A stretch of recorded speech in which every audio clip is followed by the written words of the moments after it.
Halo? Iya Mbak, Miss. Hmm. Aku dari TKI Irak, Miss. TKI Irak. Ya oke, kenapa? Iya, iya Miss. Aku mau minta tolong. Aku pengen pulang ke Indo. Soalnya aku di sini udah kena gampar sama majikan udah 3 kali. Nggak dengar suaramu jauh banget. Aku,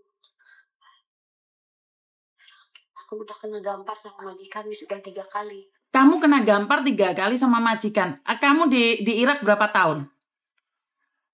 Iya, kontrak 2 tahun. Aku di sini udah 1 tahun Miss. Terus? Kan aku udah minta tolong ke agent yang di Indo. Katanya udah kamu pertahanin aja di situ, katanya gitu. Kalau kamu pulang ke agent yang di Erbil, aku di sini nanti dipulangin ke agent itu, nanti dipulangin ke majikan yang lain, wis jadi enggak nol lagi, jadi ke nol lagi kontrak aku. Nah, kenapa kamu sampai di Irak? Nggak tahu itu, Miss. Soalnya agent di Indo kan aku itu ilegal, Miss. Hah? Cuma KTP sama kakak doang. Hah? Kok bisa nyampe di Irak? Kok ilegal? Emangnya mau jadi bom kamu di situ? Irak bukannya nggak aman? Nah, itu Miss, aku pengen pulang banget ke Indonesia. Caranya gimana, Miss? Aku udah ketipu sama katanya orang di sini pun apa sih udah 10 juta aku ditipu terus 4 juta berhubung aku pengen pulang itu, Miss. Lah kenapa agentmu? Kamu berapa lama di Irak tadi? Udah 1 tahun, Udah 1 tahun. Terus kontraknya berapa lama di Irak? 2 tahun. Oke, kamu sudah bertahan 1 tahun. Kenapa tidak mempertahan 1 tahun lagi terus pulang? Jangan ke Irak lagi. Aku minta tolong ke siapa, Miss? Aku di sini susah minta tolong. Di Irak itu susah pulang, Miss. Makanya aku Kamu kan tahu berarti susah aku pulang. gini. Kenapa kamu ke Irak? Ya itu agentnya, Miss. Aku udah minta tolong ke agent. Aku tolong minta pulangin, tapi dia nggak bisa minta pulangin aku. Katanya harus habis kontrak. Iya kan, kan saya bilang tadi, karena orang-orang yang ada di Irak, di Arab Saudi itu mereka bayar lunas kalian. Kalau kalian tidak bayar lunas, itu kalau kalian tidak finish kontrak, maka kamu akan didenda. PT-mu Enggak mana? itu, PT enggak mana lewat. yang berani berangkatin kamu? Aku enggak lewat PT, Miss. Lalu terus lewat apa? Enggak, aku lewat agent, agent yang di Indo. Iya, kan Aku PT nggak lewat toh Mbak, PT. di agent itu kan PT toh. Enggak, Bu. Miss, enggak. Aku enggak lewat PT. Terus gimana caranya bisa ke sana itu bagaimana caranya? Buat paspor terus keluargamu bagaimana? Saya nggak paham. Ini jadi agent agent yang pertama, terus ke agent yang kedua, terus ke agent yang ketiga gitu. Heeh, terus? Nah, terus aku kan itu diituin mau ke Abu Dhabi. Kenapa nyampainya ke Irak? Terus? Nah, udah itu aku kan terus ditransit ke Turki. Di Turki langsung ke Erbil. Udah aku juga nggak ngerti kenapa aku nyampe ke Irak.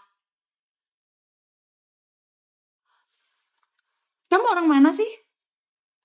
Orang Kerawang, Miss. Bekasi Kerawang. Kerawang, Kerawang bukan Bekasi, Kerawang, Cikampek. Cikampek. Iya, Bagaimana cara memulang kamu? Kamu ada uang untuk pulang. nggak punya, Miss. Lah terus bagaimana minta Makanya pulang? aku minta kalau paspor emang ada sih aku punya fotokopiannya itu dari agent paspor. Kalau paspor emang dipegang sama majikan sama ibu rumah. Lah terus bagaimana bisa menolong kamu, Dok? Uang nggak ada, paspor nggak ada, terus bagaimana sayang? Iya, Hah? nggak tahu juga Miss aku gimana caranya gitu. Apa aku harus sampai kontrak di finish dulu di sini 2 tahun? Ya menurutku ya harus sampai finish kalau kamu memang benar-benar pulang sayang. Halo Bapak? Kalau Bapak, udah sampai maaf pulang Pak, dua Pak saya nanya kontrak nih, kalau orang-orang dijual di Arab Saudi, di Irak, itu bagaimana Pak? Ada nggak yang bisa bantu posisi ada di Irak?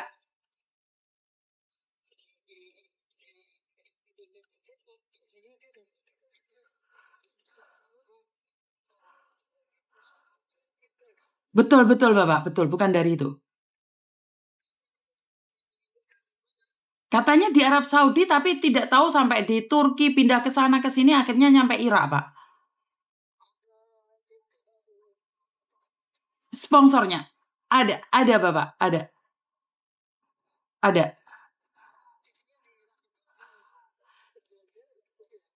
Kerja dia sebagai pembantu, terus dia digamparin sama majikannya, Pak.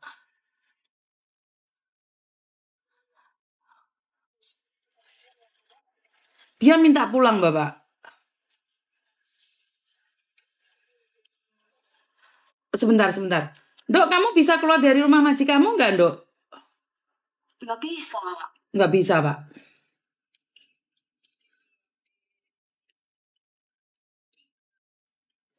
Siap, Bapak.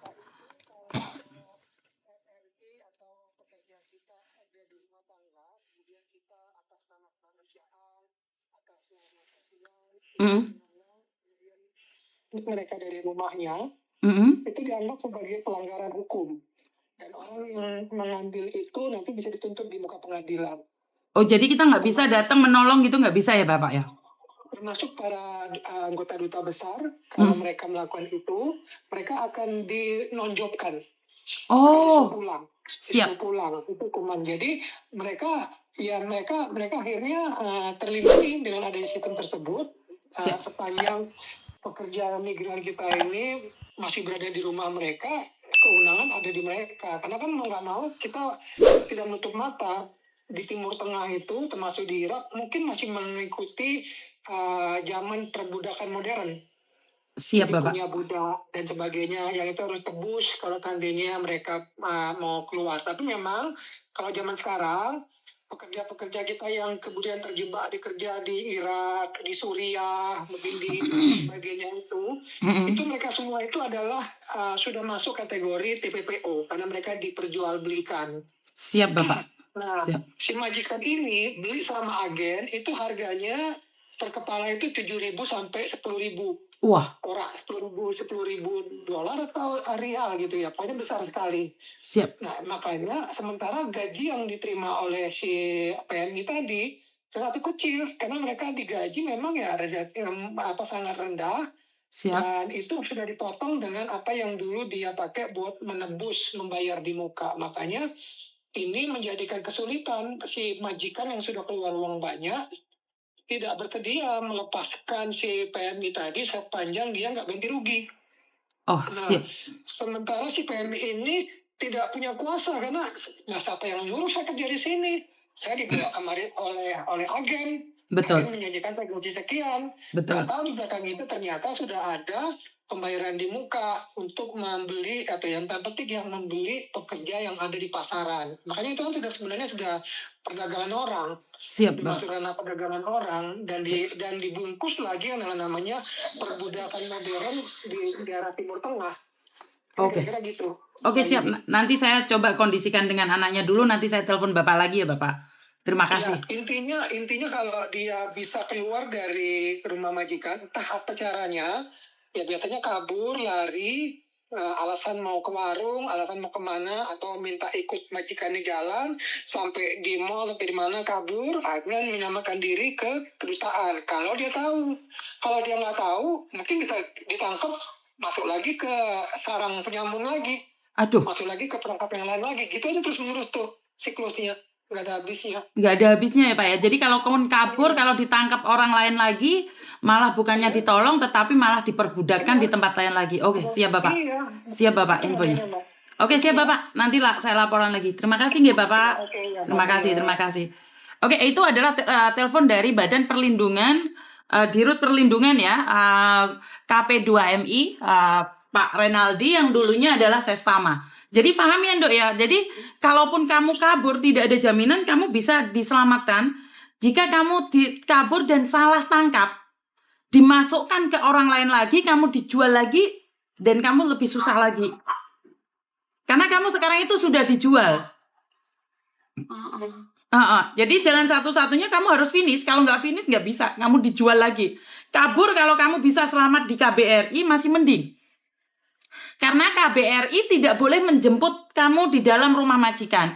Kalau sampai ada orang yang menjemput kamu, maka orang tersebut akan dinonaktifkan dan dideportasi. Mm-mm. Karena kamu sudah 1 tahun, menurut pendapat saya, bertahan 1 tahun, pulang. Jangan pernah datang lagi.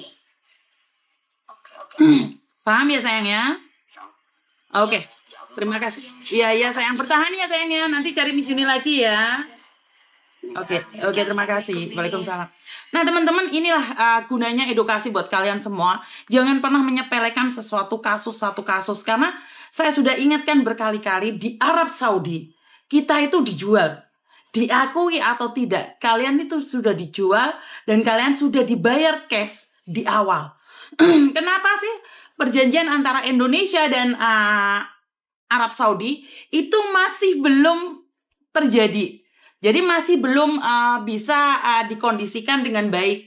Karena pemerintah Indonesia lebih melindungi rakyatnya. Tetapi para penipu, para calo tidak kurang akal untuk mencari kesempatan. Begitu banyak edukasi yang sudah diberikan. Bahkan orang mengira saya memberikan edukasi yang keras ini, dikiranya saya marah sama orang tersebut. Saya ingin menyelamatkannya, tetapi sekalian selalu mengatakan, kalau edukasi jangan bentak-bentak dong, kalau edukasi jangan marah-marah dong, kalau edukasi jangan arogan. Hei, kamu orang baru. Kamu tidak tahu dunia itu di luar sana seperti apa kerasnya. Kalian baru dengar suara saya aja, kalian udah merasa saya arogan. Kalian tahu nggak kalau di luar sana itu lebih berat dibandingkan dengan suara saya? Halo? Halo, Assalamualaikum. Waalaikumsalam. Ya, halo? Halo. Ada yang bisa dibantu nggak?